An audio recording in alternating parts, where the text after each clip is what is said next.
And hello everyone, welcome to beginning 3D printing and modeling with me, Maxwell Scheller, that guy with the Game Boy camera. All right, it's going.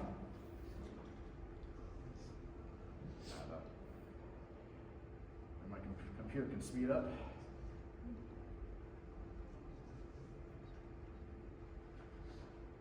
Whatever, we'll do it like that. All right, whatever. Okay, good. Yeah, it's going a bit slow.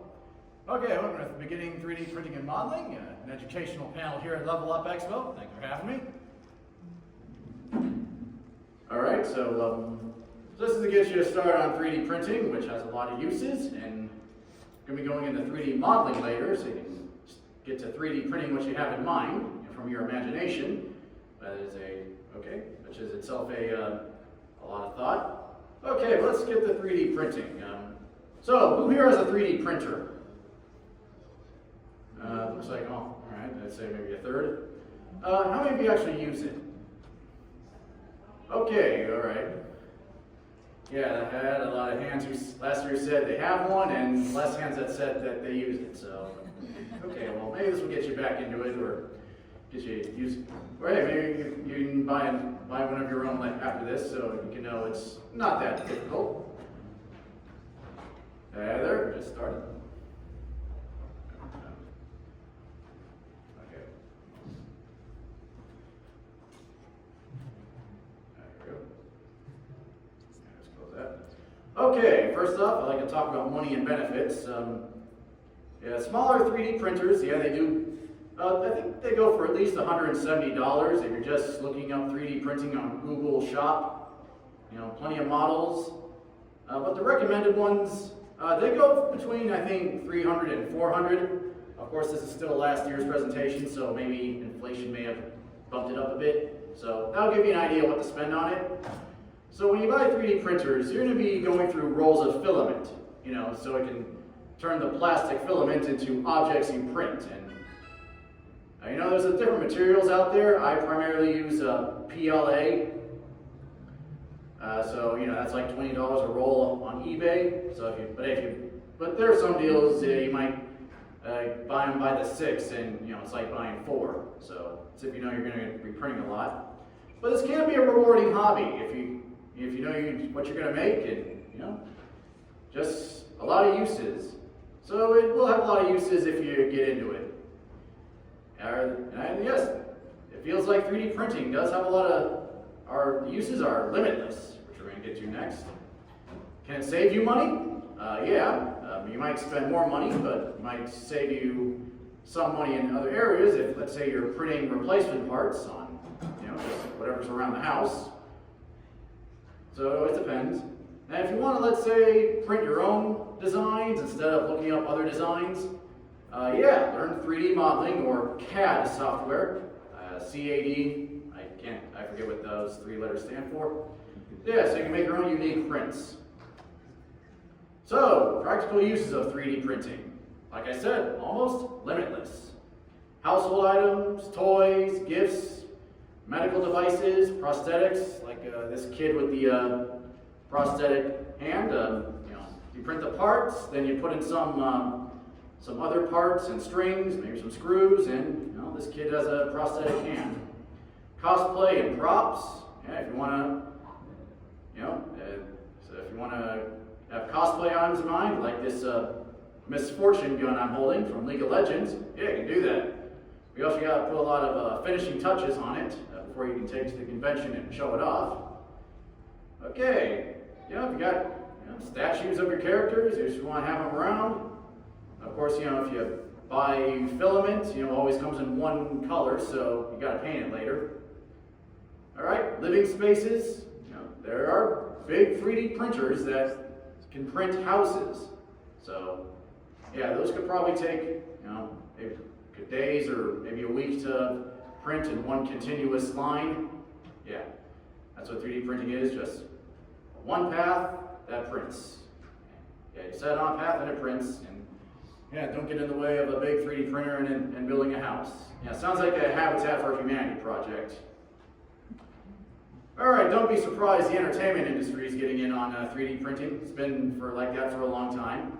Like if you see Thor Ragnarok, yeah, the special effects studios take scans and measurements of Kate Blanchett's head and make Hela's helmet, look like it came out of the comic books, and and it's custom fit to Kate Blanchett. So they print it, do the finishing, and they put it on Kate Blanchett's head. Of course, Leica Films, who make Coraline and what else? Coraline, Paranorman, Missing Link. Those movies that are stop motion. Yep, all their figurines are 3D printing. They print thousands of them. The hand movements, the face changes. One frame at a time. They got to adjust. I saw a guy who spoke about what it was like working on Coraline, and they get different teams to do different segments, and that one scene with the mouse circus, plenty of 3D printing figures, that took 5 months to film. Yeah, even getting Coraline to walk from one end to the next with a 3D printed figure, that could definitely take days, maybe a week.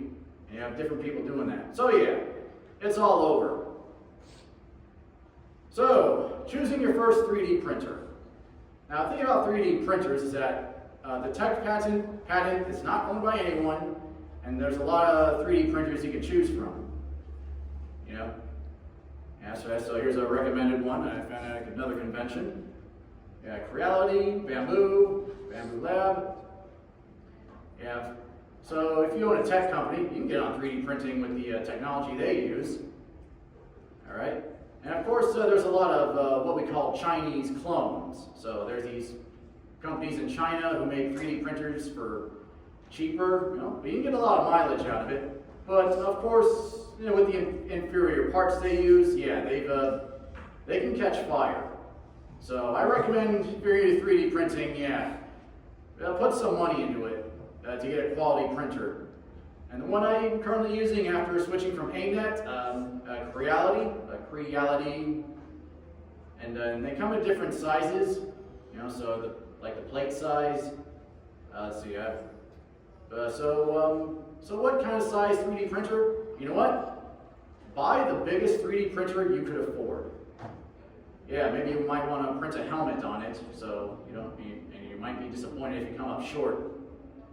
And be sure to find some space for your 3D printer. It is going to make noise. If you can put it in a glass case to cut out all the noise, go ahead. All right, so Ender is good. A CR10 from Creality is good. Yeah, we also use these initialisms, FDM. That's where it starts at the bottom, then it goes one layer at a time, and then we get to SLA. Yeah, I'm not an expert, so I forget these initialisms. That's what we call a resin printer. And Elegoo makes resin printers if you're interested in printing on resin. That's where you put the liquid goo in, that's what I call it, resin, and then it just prints upside down. And it turns liquid into a solid object. Alright, so these things make noise. So how long does it take for any object to print? Hours, days? Yeah, I once printed a Mickey Mouse mask recently. That took maybe between 1 and 2 days. Yeah. So they had a question. All right, so we're good on choosing your first 3D printer. Which do you prefer, the liquid resin or the? Oh, good question. You know what? I primarily use PLA in my Creality 3D printer.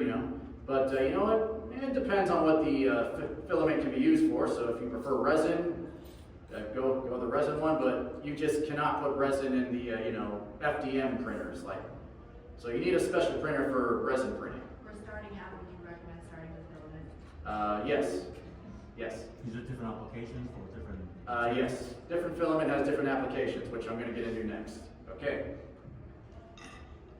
All right, so there's different materials you can use in 3D printing. The one I use, PLA, polylactic acid. Yeah, that's standard, melted up to 200 degrees. You know what? That's like a standard one. You know, so, you know, figurines, your props, plenty of things you can print on PLA. And it has a 200-degree melting point. But the thing about that is, if you print something and leave it in your car on a hot day, and printing on PLA and you leave it in your car on a hot day, it will melt. It will warp. So keep that in mind. All right, and then there's ABS, or acrylonitrile butadiene styrene. Yeah, there's a lot of names for plastics. That does have a higher melting point. It is tougher to work with, and it does warp more. Use that material for objects that don't have a lot of details on them. So it's recommended for blocky objects, or even that don't have details, but use a different material if you're going to print your Dungeons and Dragons, you know, figurines. Well, there's plenty of figurines you can print. Okay, PET G also recommended. It's UV resistant, so it can withstand the heat. I don't print on it, so I cannot say what it's like, but hey, it is recommended, so you can try it out one day if you get a 3D printer. Okay, so then there's the resin printers, or an SLA printer. Elegoo makes those. I've never used a resin printer, so I'm just touching on it briefly. That's where you put the resin liquid in the printer, and you know what? It turns your liquid into a solid object, and then besides the liquid turning hard and into your figurine or prop, it's also recommended you buy a same size resin print cleaning machine. So you can put your print in the machine, and washes it, and it washes all the support. All right. So keep that in mind if you're doing resin printing, which I've never done. So again, if I bring up topics, I encourage you to research them further. All right. Then there's a material called TPU, which is durable like plastic and elastic like rubber, and that's used for medical applications. All right. So like face masks, or so yeah. TPU is the one for the medical devices. So yeah, do get to know your filament types before printing. So if you don't get the wrong filament or material in your prints. All right, finding models. All right, how about so 3D models are all over the web. There's plenty of websites that exist just to provide these. I'm waiting for my computer to load. Exited PowerPoint. Okay. Are they available later? What? Are the slides or video going to be available later? Yeah, I'll put this slide. Okay, I know my Facebook. It's loading. Okay.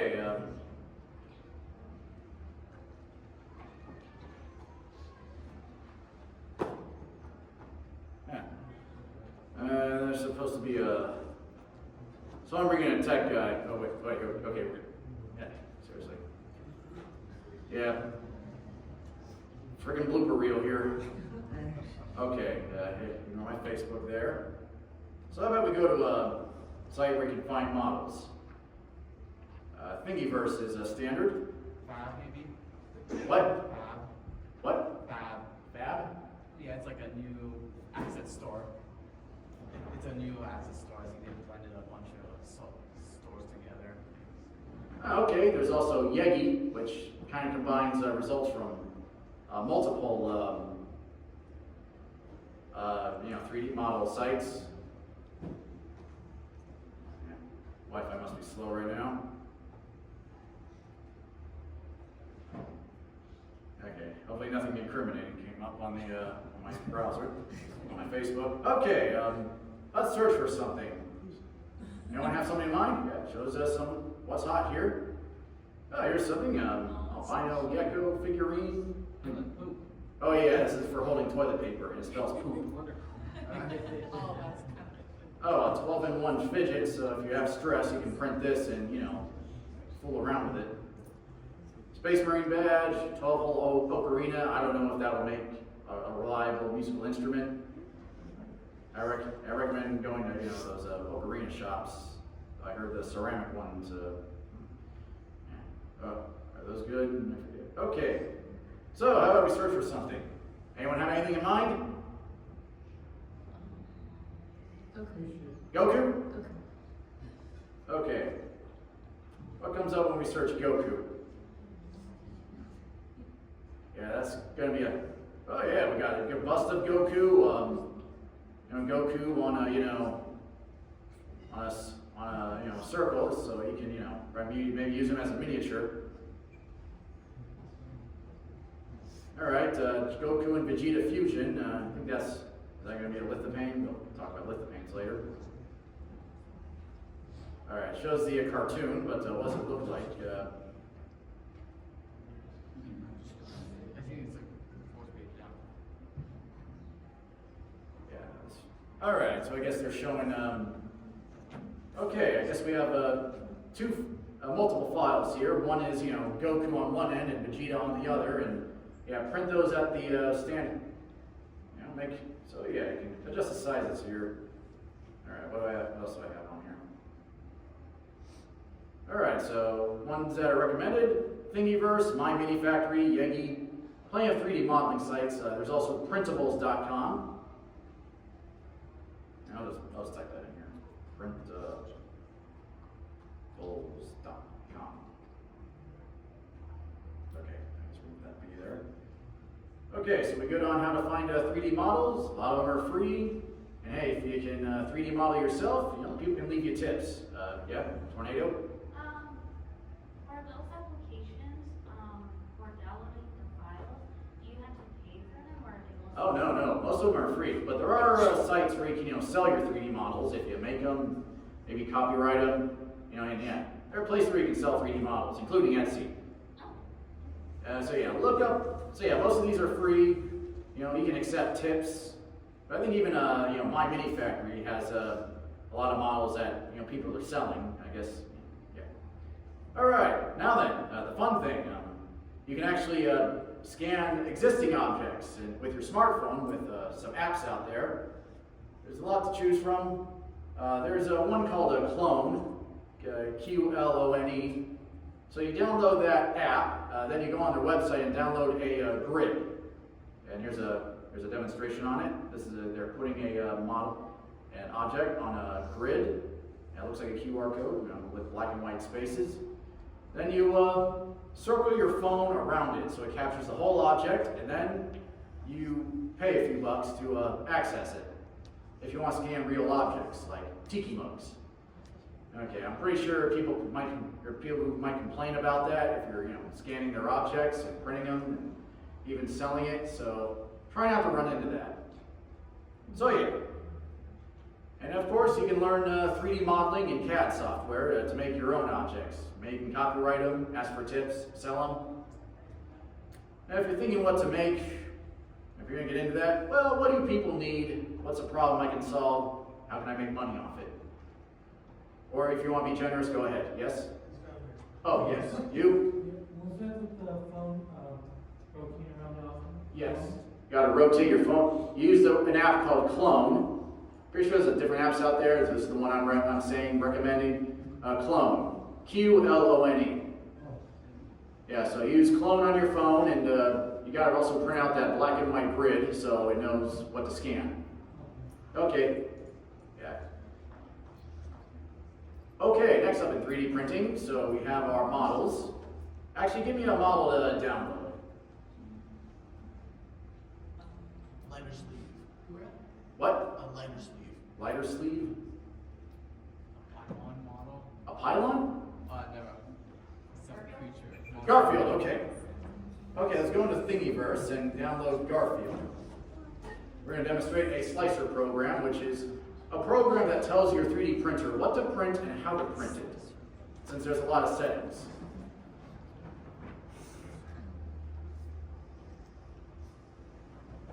Now here's when that came up, like Garfield Buddha. Yeah, so I get these printed and start a Garfield Buddha religion. Yeah, worship Buddha again. Yeah, I got a phone there, so don't get in the way of that. Recording it. All right. So we find our model. Oh, I'm just going to download that. Okay, I can download. I don't know what I have on my downloads folder or anything.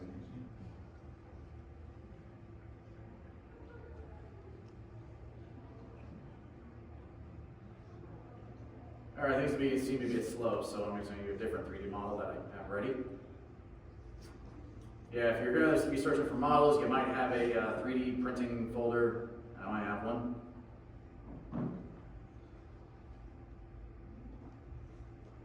Okay, so let's go back to our PowerPoint here. All right, slicer programs.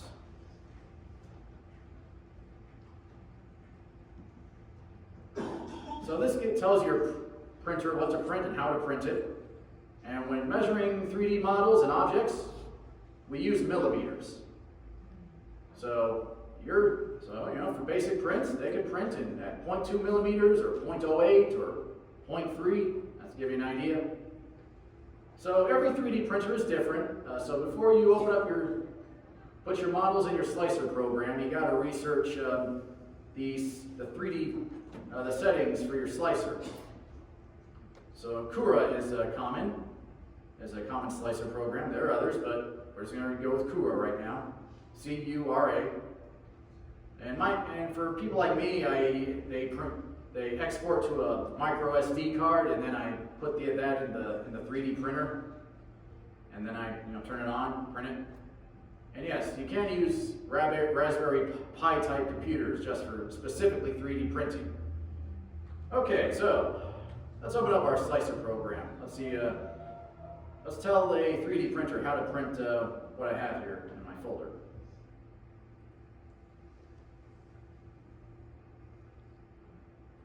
Okay, opens up.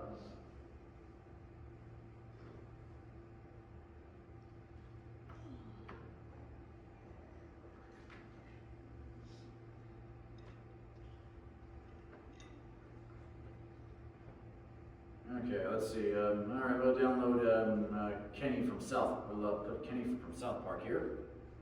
All right, we have Kenny. So these are. Yes. All right, so these are my settings. Basic ones. Layer height is going to be at 0.2 millimeters. It says it failed, but come on. Okay, I guess I got to jiggle it a bit. Okay, so it starts with a 0.2 layer height. I do add a brim on it so it prints outside the model, but I can cut off later.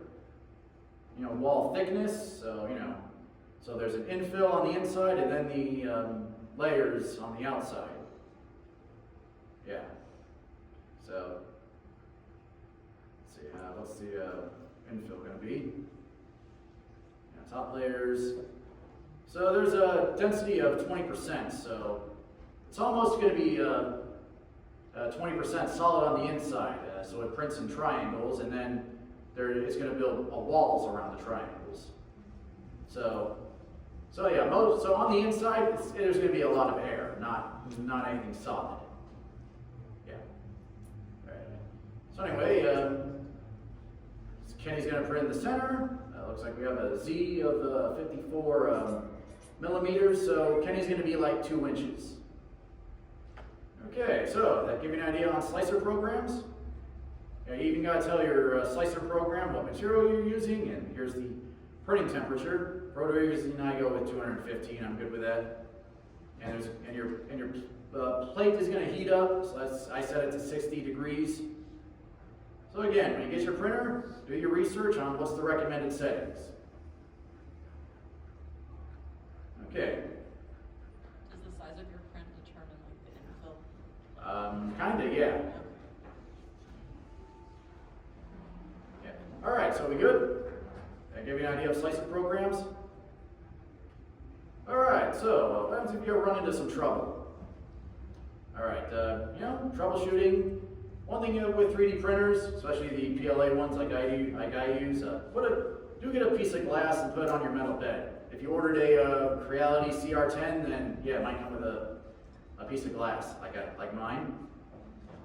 And all right, so put the blue painter's tip on the on your piece of glass in bed. Yeah, the 3D.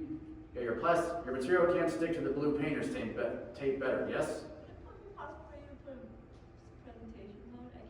Oh, you want? Okay, excuse me, sir. Sorry about that. Maybe All right. if we dim the lights, maybe. Okay. you want to dim the lights, go ahead.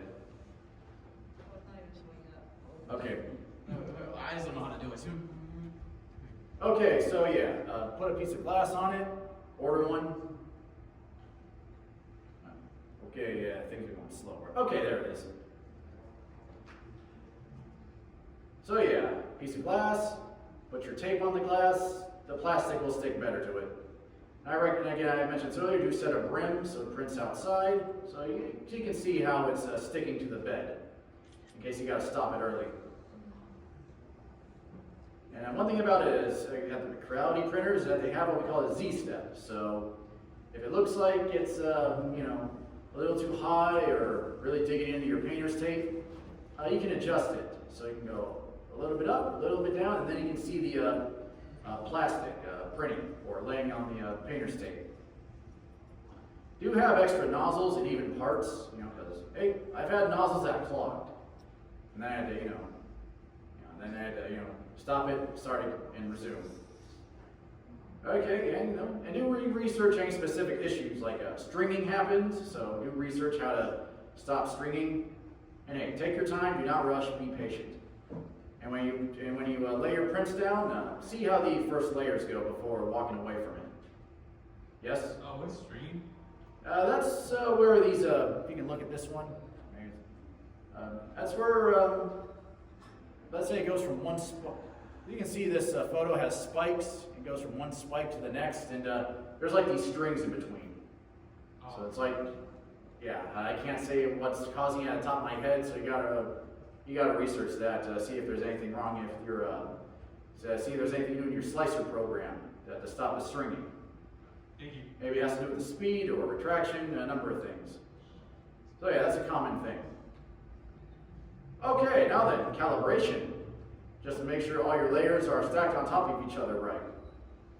Now before you print your big props, do start small. There are calibration models you can find on Thingiverse and all those places.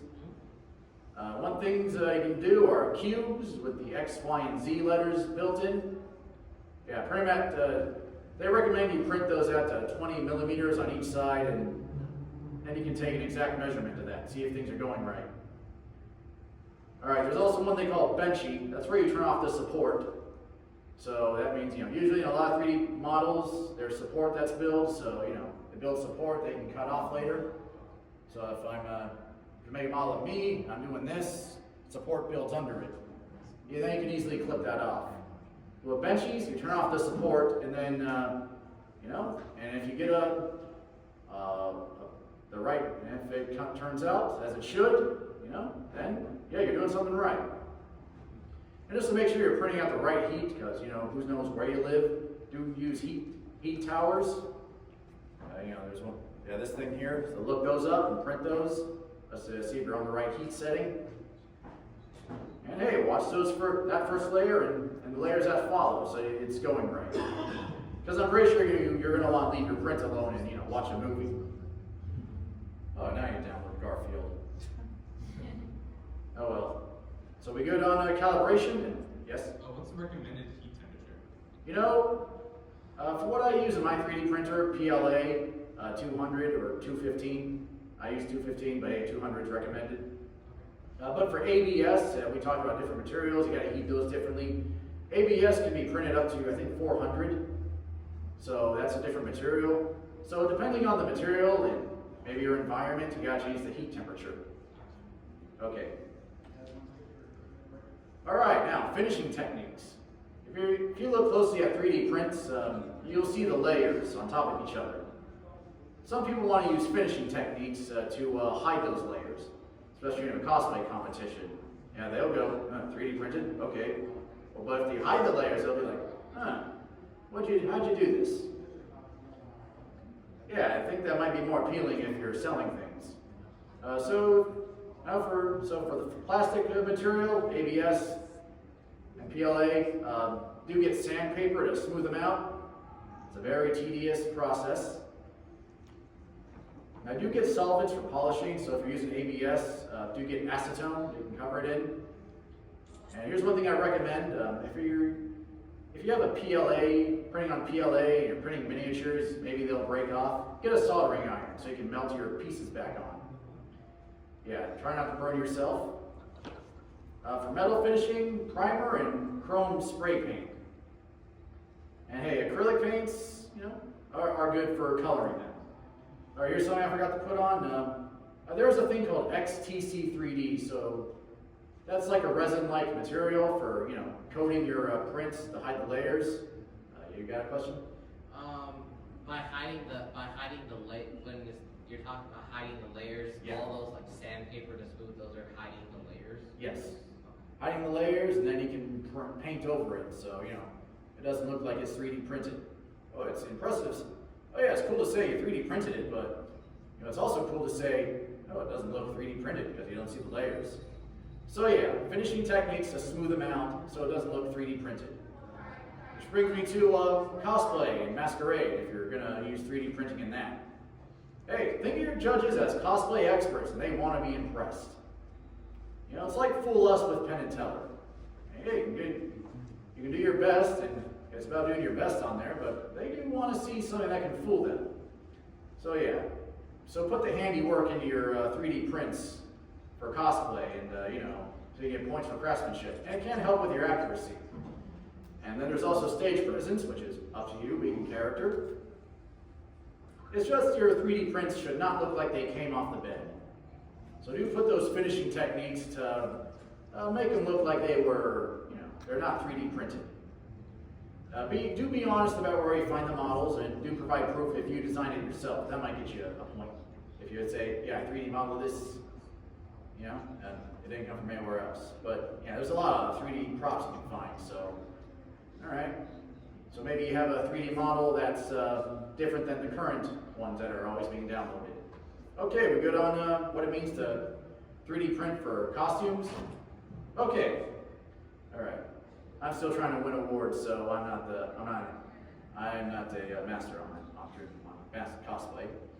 But hey, I'm taking other people's word on it. Okay, lithopanes. You can 3D print pictures. That looks pretty neat, right? You 3D print pictures and you hold it up to the light. That's a neat effect. There are apps online you can use for that, or you can drag your photos into your slicer and adjust them, and they convert to STL. All right, I probably should have mentioned this earlier. The file format of 3D models are STL, so if you see STL and OBJ, that's also another one, you can, yeah, those are your file formats if you ever see those online. Yes? What does STL stand for? I have no idea. I don't claim to be an expert and I forget the initialisms, but yeah, look at your file names and followed by .stl. Those are your 3D model files. And there's also .obj. Oh, here's something you should do. Going back to where you can find 3D models, go to a website called Models Resource. Models-Resource. That's where you can find 3D models of video game 3D models. It's just the character models are always have their arms out.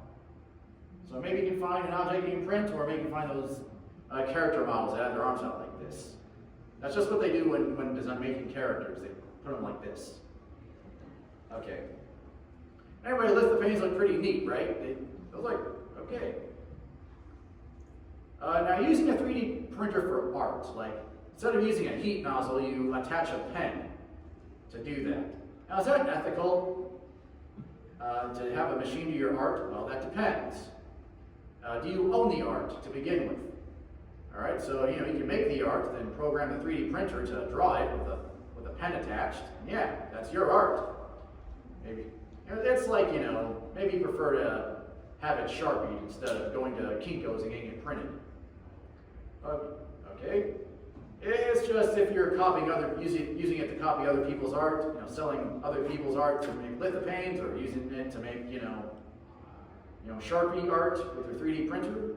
Yeah, selling other people's art without their permission, that's going to get you complaints. I mean, even tracing over art gets complaints. I've seen some things about that. All right, so you use a 3D printer to copy things. That's not very ethical unless you own the art. It's just with things like AI taking over, we've got to bring that up. So we're good on using a 3D printer for art. Just use it for your own because you own it. All right. Yeah, so if you're going to, all right. making money from 3D printing. If you know someone who's wants things 3D printed, hey, cool if you do it for free, but you know, you're gonna have to watch it and spend the money on filaments, so yeah, do charge. Actually, if you do find local libraries, some of them might let you use 3D printers for free if you don't have one of your own. So go to the library, take your files there, they might let you 3D print them. I think there's rules to limits how you can do that. What? There's like limits how much you can 3D. Of course, yeah, there are limits, they will talk about that. But hey, you can make your own designs and, you know, sell them on certain places, or even get tips for them. I mean, Thingiverse has a tip jar, you know, button. Now, then they're selling prints based on other people's designs. That's a little complicated legal-wise. Maybe you can get a, you know, maybe you will, if you're selling other people's prints, like, I actually do that, but they're also based on, you know, the corporate stuff, like, you know, video game properties. I'm offering the service, and you're gonna have a good rate, but hey, I'm just waiting for the cease and desist. So it's a bit of a risk, but there's a lot of legal stuff. So if you run into that legal stuff, just stop. Okay, so I think it's one thing to sell maybe a video game prop, something that you print based on someone's video game design. It looks like the video game that they're putting up for free, and you're offering to print it. But you know, someone came up with an original design, and you're selling that print, you know, that you're printing. Maybe they'll complain. There's a lot of maybes here. Like there was a case from a while back where someone put out some artwork crossing over, you know, Anya from Spy Family with Chainsaw Man, and then the toy company actually made a figure based on that. Yeah, they got called out on Reddit over that. Like, they stole my design and are selling that toy. Yeah, and then the toy company had to make a deal with the artist. It would have been simpler I think the toy company should have hired an artist and made an original design based on that crossover to avoid that. Yeah. Yeah? Now you have you and Crunchyroll. Yeah. So that is like, yeah, that's Okay, so yeah, selling prints based on the corporate stuff is manageable, and comply with cease and desist. We can always make some changes to the original design, you know, so it looks like, so it's not an exact copy. They can do something based on that, so you can avoid the cease and desist. So I say, look, it's just different. Okay. All right, now to the fun part, making your own 3D models. You use a CAD software. Do find classes and YouTube tutorials on the subject. Making detailed models requires a lot of learning. All right, so Tinkercad, Shaper 3D, AutoCAD, Fusion 360, those are some CAD programs. Do use Blender for making the more complicated objects? Yeah. In fact, if you can say you're an expert in Blender, that'd be pretty good to put on a resume. Okay, so we're going to demonstrate Tinkercad in a bit. But I'm going to bring up a subject that's a little controversial because it is kind of AI. There are apps and websites out there for generating 3D models with AI. And we all know why AI is a bit of a hot topic, right? Because it pulls together existing pieces of art and makes a Frankenstein monster. yeah.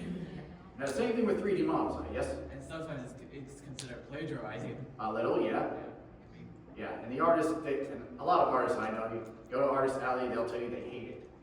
Because, you know, yeah, it's pulling together popular art, and this art, and that art, to make something that's, so when someone types into the search box, describes something in a search box, and gets through AI art, yeah, it came from several other sources, and even living artists. Yeah, and that's just taking away their work. Yeah, so AI is kind of taking away real artwork these days. But so when I say, and yeah, even Thingiverse is requiring AI-generated 3D models that have a tag on it. So I bring this up saying, if you're going to use it for your personal use, go at your own risk. Always be honest, so you don't get called out. So is it controversial? Yes, that's why I say use at your own risk. Okay, we learned a lot about 3D printing. Confident about your getting a 3D printer and doing something? Yeah. Okay, now we're going to get to the fun part. I'm going to demonstrate Tinkercad. So let's come up with a 3D model. Let's try and be original here. Okay, so yeah, get a Tinkercad account, for doing simple models to make. Okay, let's start a new one. tinkercad.com. Make an account there. Oh yeah, and then these 3D model generator apps. Yeah, they also require signing up for it, so have your email ready. Yes? Is there a subscription fee for Tinkercad or is it free when you sign up? It's free to use, just your email, but there are limits to it. It's just with Blender, if you be an expert in Blender, then 3D modeling will feel limitless. Alright, let's wait for this to load. And that's a bit slow. Any other questions about 3D printing? Yes? I had a question about, it was the lithophane. Yes, those photos. Yeah, does that require a different material than full 3D printing? I use my Creality CR10, standard one with PLA, and I've got some lithophanes out of that, so yeah, that's one. So yeah, that's how you do your lithophanes. Yeah. So will the slideshow be posted? What? Will the slideshow be posted somewhere? Not the slideshow, but the video on YouTube. Oh. Yeah. You have a YouTube account? Yeah. Okay, so we have our work plane here. Let's make something. What do you want to make? A house. A house? Yeah. Okay, let's make a simple house. Let's start with our walls here. Alright, so we drag a cube. Turn this cube into a wall. And it's telling us each wall is 2 millimeters wide, 40 millimeters in length, and 20 millimeters high. So let's make that a bit higher. Do you design straight up in the application? What? Do you design straight up like that in the application? Yep. There's no other blueprint or pre-sketch? Yeah, you can actually drag existing models into this. Maybe we'll do that. I Okay. was just wondering. Okay. And I'm just coming up with this at the top of my head to make a house. Okay. How are you duplicating the? Command, copy and paste. So, Oh, okay. so Command C, Command V. Will it be my you Oh, if you yeah, don't yeah. like connect? Like if you left a gap by accident? Oh, if I left the gap, Yeah, there was a gap and it wasn't like, how does it print? How does it know? actually, if we go into our slicer program, it can show us maybe any gaps, and they'll build support on the gaps. So, did that answer your question? Yeah. Okay, so let's build another wall here. Actually, I'll do that. Okay, one more wall.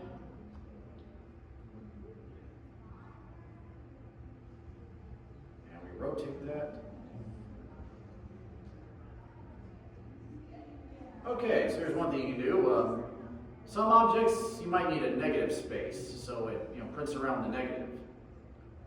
So this is where our, drag that here.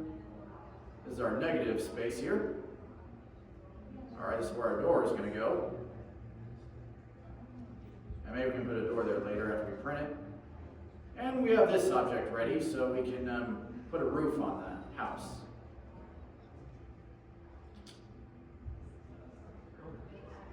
All right, oh, and we got to look all around, so make sure everything's connected. Okay, see, got to cover all angles. Yes? What is your YouTube channel called? I call it Lost New Tube, LAS-NEW-TUBE. Lost New Tube. I'm also that guy with the Game Boy camera on all over the internet. Okay, so looks pretty fun, right?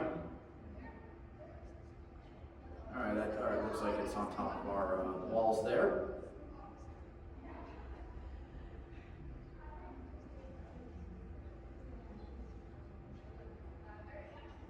All right, there's our roof. But instead of going to Tinkercad, we can always go to Thingiverse. Oh, yes? Can you make a window? window? Yeah, sure. Let's try that. All right, that's right. Okay, let's put some negative. Actually, we're going to use multiple negative spaces here to get that window. And I'll make these small for, you know, for the window panes.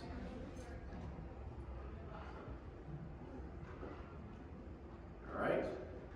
And when we put this in the 3D printer, there'll be probably some supports being built, you know, around the negative space here.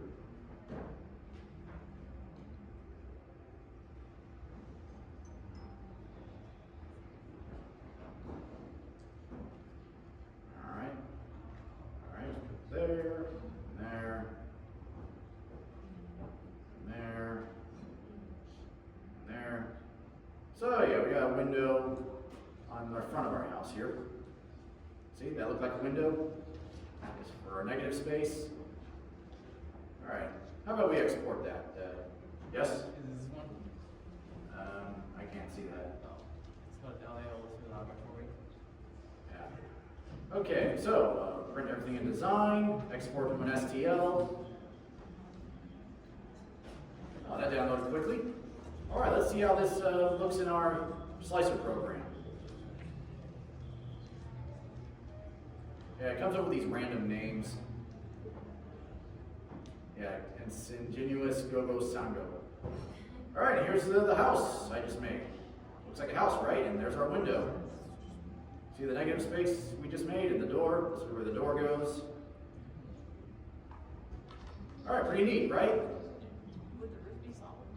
What? Is the roof solid on the inside? Yes. Actually, here's what's going to happen.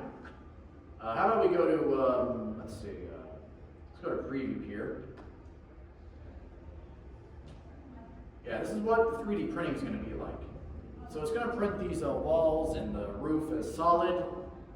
And if we look at it from a different angle, yeah, we can see the support being built. So we're looking at it from the bottom, and this is the support being built, like a tree-like support. There's also like a square-like support, but now we're using tree-like support to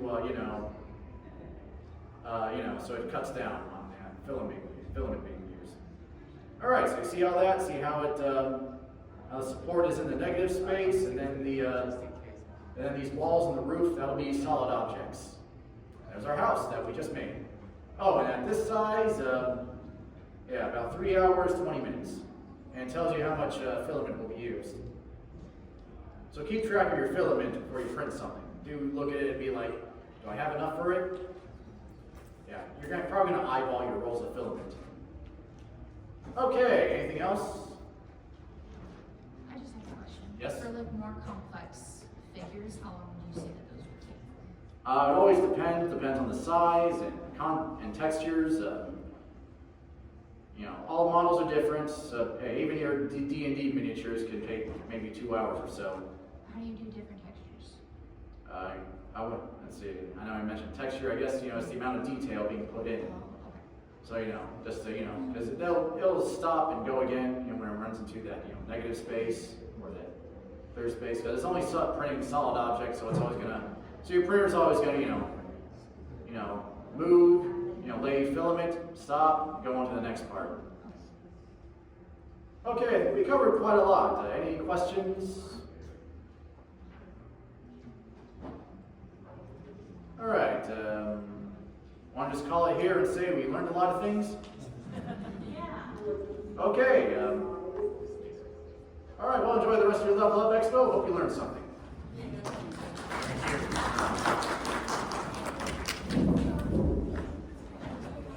Yeah, second time doing this, so I must have gone a bit quicker.